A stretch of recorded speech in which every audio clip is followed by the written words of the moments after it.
Good morning friend, जय Jagannath. Welcome to Odisha जी के world. इस वीडियो में हमने डिस्कस करने वाले हैं इलेक्शन कमिश्नर के बारे में। हमने जो 2024 की जो इलेक्शन के बारे में हमने डिस्कस करने वाले हैं, क्योंकि जो अभी के टाइम में जो इलेक्शन की माहौल रहे इसके बारे में हमने ज़्यादा क्वेश्चन डिस्कस नहीं करेंगे। टॉप 20 क्वेश्चन हमने सेलेक्ट की है, most important question and exam oriented है, क्योंकि जो करेंटली जो एग्ज़ाम होने वाला है इसलिए इम्पोर्टेंट हो सकता है। हमने इलेक्शन कमिश्नर के बारे में डिस्कस करेंगे। जो 2024 की इलेक्शन चल रहा है अभी के टाइम में बात करते हैं इसके बारे में। फर्स्ट क्वेश्चन आपके सामने रहे and most important question discuss करेंगे, ध्यान से सुनना। पहला क्वेश्चन आपके सामने रहे 1 पर, which article of the Indian constitution, which article, कौन सी आर्टिकल रहे, provides for the constitution of the election commission of India। which article, कौन से आर्टिकल जो कि Indian constitution provides for the constitution of the election commission of India, कौन से article में ये रहे? ये आर्टिकल है 324 के तहत, ऑप्शन ए सही होगा 324 आर्टिकल। एंड बात करते हैं ये इलेक्शन कमिश्नर के बारे में। जो इलेक्शन कमीशन रहे, जो इंडिया की जो इलेक्शन कमीशन रहे, ये 324 आर्टिकल में ये मेंशन रहे। एंड पार्ट की बात करते हैं, पार्ट है एक्स भी यानी 15, ये पार्ट 15 में रहे, 15A। एंड याद रखिएगा ये 324 आर्टिकल टू 329 आर्टिकल में रहे। किसके बारे में मेंशन करी गई है? जो कॉन्स्टिट्यूशन ऑफ इंडिया रहे, constitution of the election commission रहे, कमीशन ऑफ इंडिया रहे, इसके बारे में यहाँ मेंशन करी गई है। बहुत इंपॉर्टेंट क्वेश्चन है, याद रखिएगा। एंड उसी तरह आपको मतलब जो पंचायत राज रहे, जो पंचायत सिस्टम रहे कॉन्स्टिट्यूशन में, आपको इसके बारे में आपको पूछ ले तो पार्ट IX में रहे, पार्ट 9 में रहे, ये पार्ट 9 एंड 243B में रहे। जो आर्टिकल 243B में रहे, पंचायत के बारे में मेंशन करी गई है। एंड उसी तरह आपको म्यूनसिपलिटी एरिया के बारे में आपको पूछे तो कटक भुवनेश्वर जो म्यूनसिपलिटी रहे, BMC एंड जो CMC रहे, याद रखिएगा ये 9A में मेंशन करी गई है, IXA में मेंशन करी गई है म्यूनसिपलिटी के बारे में, याद रखिएगा सारे डिटेल्स। एंड बात करते हैं मतलब ये आर्टिकल एंड जो हमारा जो इंडियन कॉन्स्टिट्यूशन रहे ना, इसके बारे में हमने थोड़ी बहुत क्वेश्चन डिस्कस कर लेते हैं। आपको इनमें टोटल आपको प्रियम्बल जो रहे इंडियन कॉन्स्टिट्यूशन में 1 प्रियम्बल रहे, 448 आर्टिकल रहे, एंड उसी तरह 12 शेड्यूल रहे, 105 अमेंडमेंट रहे। एंड याद रखिए अभी के टाइम में आपको ये इतने से मिलेगा, 1 preamble, 448 article, 12 schedule and 105 amendment. But आपको पहला पेज में ये ऐसा नहीं देखने को मिलेगा। ये पहला पेज में ये फर्स्ट टाइम जो ये पहले बार जो अडॉप्ट करी गई थी कॉन्स्टिट्यूशन, इनमें से 395 आर्टिकल था एंड 8 शेड्यूल रखा गया था। बट अभी के टाइम में ये जो शेड्यूल है 12 शेड्यूल रहे। बढ़ते हैं आगे नंबर 2 की क्वेश्चन की तरफ। द CEC एंड OEC यानी इसका फुल फॉर्म क्या है? Other election commissioner and other election commissioner shall be appointed by, किसके द्वारा अपॉइंटेड करवाई जाती है? जो कि चीफ इलेक्शन कमिश्नर, CEC का फुल फॉर्म है chief election commissioner. And other election commissioner ये किसके द्वारा अपॉइंटेड करवाई जाती है? ये है प्रेसिडेंट के द्वारा। ऑप्शन डी इज तो राइट आंसर, प्रेसिडेंट। हमारा प्रेसिडेंट है द्रौपदी मुर्मू मैम, जो कि प्रेसिडेंट के द्वारा ये अपॉइंटमेंट करवाई जाती है। एंड अभी के टाइम में प्रेसिडेंट जो कौन सी प्लेस से बिलोंग कर रहा है, ये आपको मयूरभंज मिलेगा। एंड याद रखिएगा ये जो प्रेसिडेंट के द्वारा अपॉइंटमेंट करवाई जाती है CEC एंड OAC, मतलब ये जो कितने नंबर में होंगे ये जो वाइस प्रेसिडेंट डिसाइड करती है। मतलब ये जो CEC chief election commissioner and OAC जो अदर इलेक्शन कमिश्नर है कितने नंबर में होंगे, ये वाइस प्रेसिडेंट के द्वारा डिसाइडेड करवाई जाती है। एंड अभी के टाइम में वाइस प्रेसिडेंट आपको पूछे तो जगदीप धनखड़। बढ़ते हैं आगे number 3। According to election commission act 1991, the chief election commissioner and other election commissioner hold hold office for a term of how many years. मतलब इलेक्शन कमिश्नर एक्ट 1991 के तहत चीफ इलेक्शन कमिश्नर एंड जो other election commissioner रहे hold office for a term of how many years, कौन सी year के लिए ये hold कर सकती है? 6 ईयर्स के लिए। Option C is the right answer, 6 years के लिए। याद रखिएगा, मतलब 6 ईयर मतलब until they attend the age 65, मतलब उनके जब तक उनके 65 एज ना हो। याद रखिएगा, ये मतलब इलेक्शन कमिश्नर एक्ट 1991 के तहत ये ऐसे ही बताया गया है। बढ़ते हैं आगे। नंबर 4, हाउ मेनी एलएस यानी Lok Sabha member to be elected for the 18th Lok Sabha after completion of 17th Lok Sabha tenure. मतलब अभी के टाइम में 17th लोकसभा जो टेन्योर ये खत्म हो रहा है एंड 18 लोकसभा इलेक्शन ये चल रहा है एंड अभी के टाइम में कितने की मेंबर को सिलेक्टेड करवाया गया है जो कि लोकसभा इलेक्शन के लिए बहुत इंपॉर्टेंट है। ये आपको मतलब एग्जैक्टली आपको 545 आपको मिलेगा, मतलब लोकसभा मेंबर। बट 545 में से आपको जो दोनों मेंबर जो कि एंग्लो इंडियन होती है, पता ही होगा आपको। मतलब ये टोटल 550 में से 545 ही 2024 तक ये जो 17th जो लोकसभा टेन्योर रहे ये उन्होंने ही कंडक्ट कर रहे थे। एंड अभी के टाइम में जो इलेक्शन की वोट हो रहा है, जो इलेक्शन हो रहा है, जो 18 लोकसभा इलेक्शन हो रहा है, इनमें ऑप्शन बी से होगा 543 मेंबर को सिलेक्टेड करवाया गया है, इनमें से वोट की जा रहा है। याद रखिएगा, इलेक्शन की जा रहा है इनमें से। एंड ये 2024 की जो जनरल इलेक्शन स्टार्ट करी गई है, जो अभी के टाइम में जो 2024 की जनरल इलेक्शन ये है 19 अप्रैल 2024 से ये स्टार्टेड करवाया गया है।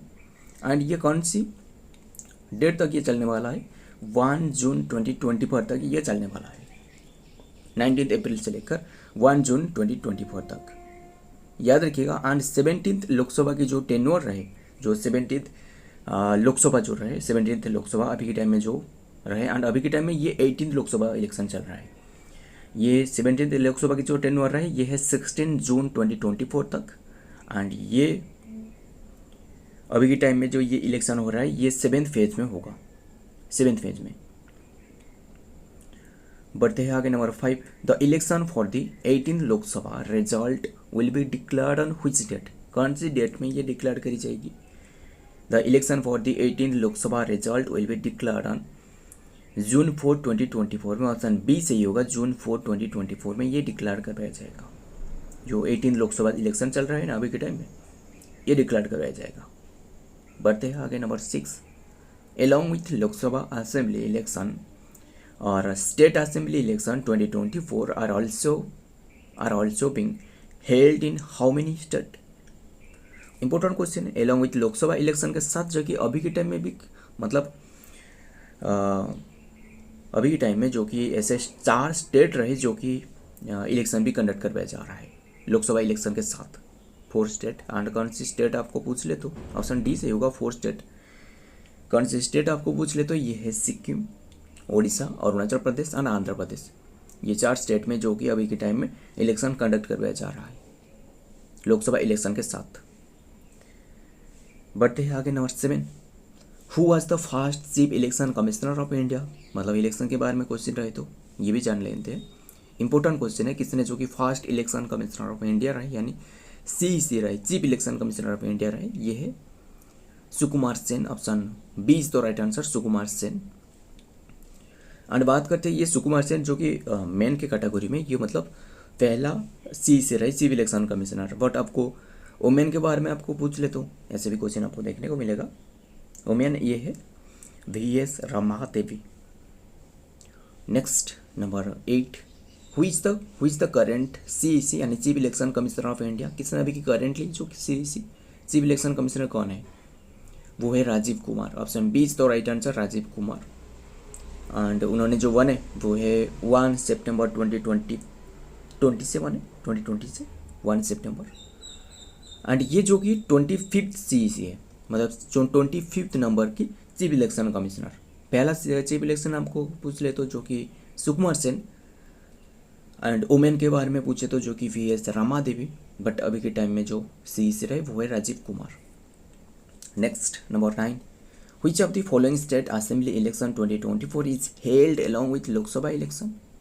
बहुत इंपॉर्टेंट है ये क्वेश्चन, अभी हमने करेंटली डिस्कस की और एक क्वेश्चन में which of the following state assembly election 2024 is held along with Lok Sabha election. Lok Sabha election के साथ ये इनमें से जो ऑप्शन में देख रहा है इनमें से कौन सी स्टेट की इलेक्शन अभी के टाइम में कंडक्ट करवाया जा रहा है।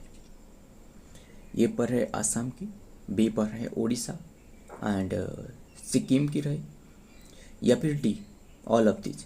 यही आंसर होगा। मतलब ये सभी जो ये 3 स्टेट रहे आसाम उड़ीसा सिक्किम, ये सभी की मतलब कंडक्ट करवाया जा रहा है। ऑप्शन डी इज तो राइट आंसर।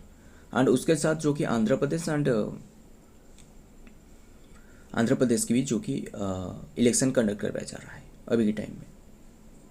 याद रखिएगा जो कि अरुणाचल प्रदेश एंड आंध्र प्रदेश के भी ये इलेक्शन कंडक्ट करवाया जा रहा है। और ये क्वेश्चन में थोड़ा सा गड़बड़ रहे। ये ऑप्शन ए पे जो दिख रहा है आसाम, ये तो नहीं होगा, आसाम नहीं होगा। मतलब ये इसका आंसर ऑप्शन डी नहीं होगा, ऑल ऑफ दिस नहीं होगा। ये आसाम के प्लेस में से आपको अरुणाचल प्रदेश रखते तो ये ऑप्शन डी से होगा, ऑल ऑफ दिस। मतलब अभी के टाइम में जो कि 4 ऐसे स्टेट रहे जो कि इलेक्शन कंडक्ट करवाया जा रहा है 2024 की लोकसभा इलेक्शन के साथ। कौन सी स्टेट रहे? एक तो रहे उड़ीसा, सिक्किम एंड अरुणाचल प्रदेश एंड आंध्र प्रदेश, ये इलेक्शन कंडक्ट करवाई जाती है। बात करती है इसके बारे में, जो कि उड़ीसा में टोटल 147 सीट रहे। 147 सीट में से जो कि इलेक्शन कंडक्ट करवाया जा रहा है। सिक्किम में आपको 32 सीट मिलेगा सिक्किम में। एंड आंध्र प्रदेश में आपको 175 सीटों मिलेगा। ये 175 सीटों में से ये इलेक्शन चल रहा है। अरुणाचल प्रदेश में 60 सीट में से। याद रखिएगा। बढ़ते हैं आगे number 10, which is the current election commission of India? Which is the current election commission of India? Currently election commission, who is the current election commissioner of India? किसने इलेक्शन कमिश्नर रहे? याद रखिएगा। ऑप्शन ए पर रहे Gyanesh Kumar, option B पर रहे Sukhbir Sindhu, option C पर रहे राजीव कुमार, ऑप्शन डी पर रहे ए एंड बी। इसका आंसर ऑप्शन डी से होगा, ए एंड बी। मतलब election commissioner and chief election commissioner Rajiv Kumar आपको चीफ इलेक्शन कमिश्नर के रूप में मिलेगा। बट ये जो ऑप्शन ए एंड बी पर दिख रहा है ज्ञानेश कुमार एंड जो सुखबीर संधु, ये जो कि दोनों जो कि इलेक्शन कमिश्नर रहे। एंड ये चीफ इलेक्शन पूछे तो ये राजीव कुमार। बढ़ते हैं आगे number 11, what do you mean by EVMs?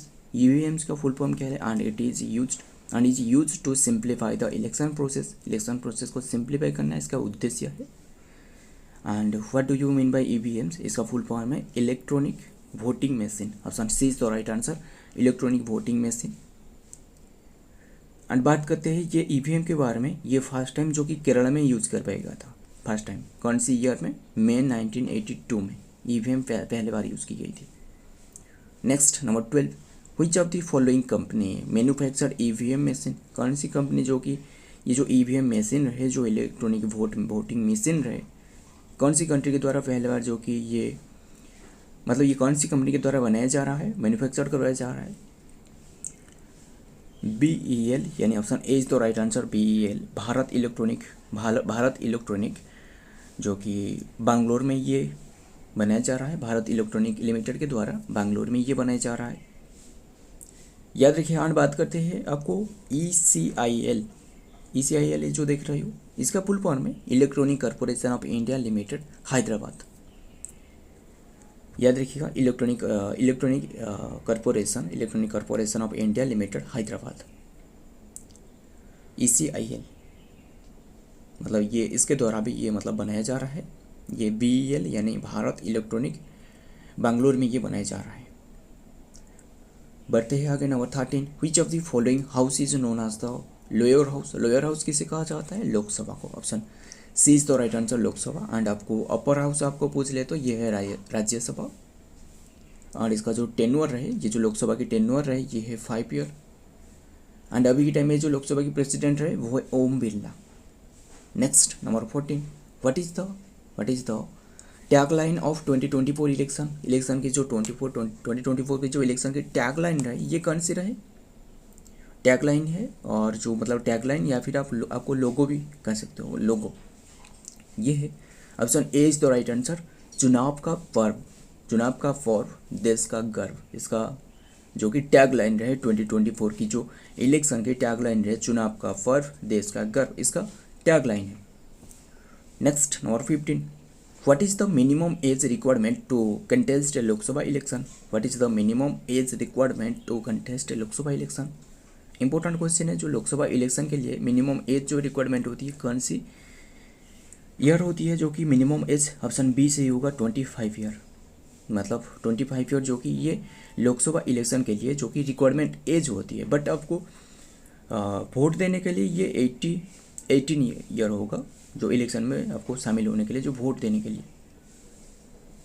याद रखिएगा। एंड फास्ट जो लोकसभा इलेक्शन है ना, बहुत ही इंपॉर्टेंट है, इंपॉर्टेंट, ध्यान से सुनना। फास्ट लोकसभा इलेक्शन ये कंडक्ट करवाया गया था 1952 मई 13 में, ये कंडक्ट करवाया गया था, मई 13 में हुआ था फर्स्ट लोकसभा इलेक्शन। एंड इससे जो कि कांग्रेस ने जीती है, इसे कांग्रेस ने जीत ली थी, जो कि 1952 13 मई में। एंड टोटल सीट तभी के टाइम में जो टोटल सीट आपको पूछे तो टोटल सीट 489 सीटों में से ये 364 सीट जो कि कांग्रेस ने अचीव की थी। एंड ये 1952 की बात है, 13 में। Next number 16, who is the father of Lok Sabha? बहुत ही इंपॉर्टेंट है। फादर ऑफ लोकसभा आपको पूछे तो G V. Mavalankar. Option B is the right answer, G V. Mavalankar, यानी गणेश वासुदेवन मावलनकर इसका फुल नेम है, is the father of Lok Sabha. याद रखिएगा, नाम ही याद रखिएगा, बहुत इंपॉर्टेंट है। बढ़ते हैं number 17, what was the number of Lok Sabha in the original constitution? बहुत ही इंपॉर्टेंट है, मतलब ये याद रखना चाहिए। What was the number of Lok Sabha in original constitution में जो लोकसभा की जो what was the number of Lok Sabha in original constitution में लोकसभा की मेंबर कितनी की थे? ये है 500, option C is the right answer, 500। Next number 18, who opponents the pro tem speaker, who opponent नहीं, ये ओ नहीं होगा, who appoints the pro tem speaker? ये है option C is the right answer, president. Next number 19, which state of India has the highest Lok Sabha seat? Important question है, जो कि कौन सी स्टेट की लोकसभा सीट सबसे ज़्यादा रहे? ये है यूपी में जो कि लोकसभा सीट ज़्यादा रहे। यूपी में आपको लोकसभा सीट आपको पूछ ले तो ये है 80 लोकसभा सीट जो कि यूपी में रहे, उत्तर प्रदेश में। एंड उत्तर प्रदेश के सीएम के बारे में बात करते हैं, जो कि योगी आदित्यनाथ। एंड याद रखिएगा। बढ़ते हैं आगे number 20, how many seat are reserved for schedule caste in Lok Sabha में जो शेड्यूल कास्ट की जो सीट होती है, ये कितने की जो कि उनके लिए रिजर्व रहे? 84 सीट रहे। Option A is the right answer, 84। So friend, हमने ये जितना भी क्वेश्चन डिस्कस की, ये जो कि इलेक्शन कमीशन ऑफ इंडिया मैंने यानी जो 2024 की जो इलेक्शन है, इसके बारे में हमने क्वेश्चन डिस्कस की। बहुत ही इंपॉर्टेंट क्वेश्चन को, एग्जाम ओरिएंटेड है, इसलिए ये सभी को याद रखिएगा। अगर वीडियो पसंद आए तो वीडियो को लाइक कर लेना। और आपको जैसे कि पता ही होगा, हमने ज़्यादा दिन हो गया जो कि क्वेश्चन डिस्कस नहीं किए, मतलब मेरा एग्ज़ाम चल रहा था, इसलिए ज़्यादा क्वेश्चन हमने ज़्यादा दिन हो गया जो कि हमने क्वेश्चन डिस्कस नहीं की है। बट अभी हमने कोशिश करते रहेंगे कि ज़्यादा से ज़्यादा क्वेश्चन डिस्कस करने के लिए। एंड इम्पोर्टेंट क्वेश्चन, जैसे कि आपको पता ही होगा, इसी चैनल में हमने सिर्फ और सिर्फ इम्पोर्टेंट क्वेश्चन डिस्कस करते हैं जो एग्ज़ाम ओरिएंटेड है, जो कि एग्ज़ाम के लिए बहुत ही हेल्पफुल हो सकता है आपके लिए और मेरे लिए भी। सो मिलता हूँ और एक वीडियो में और एक इम्पोर्टेंट एमसीक्यू के साथ। तब तक के लिए जय हिंद, जय जगन्नाथ।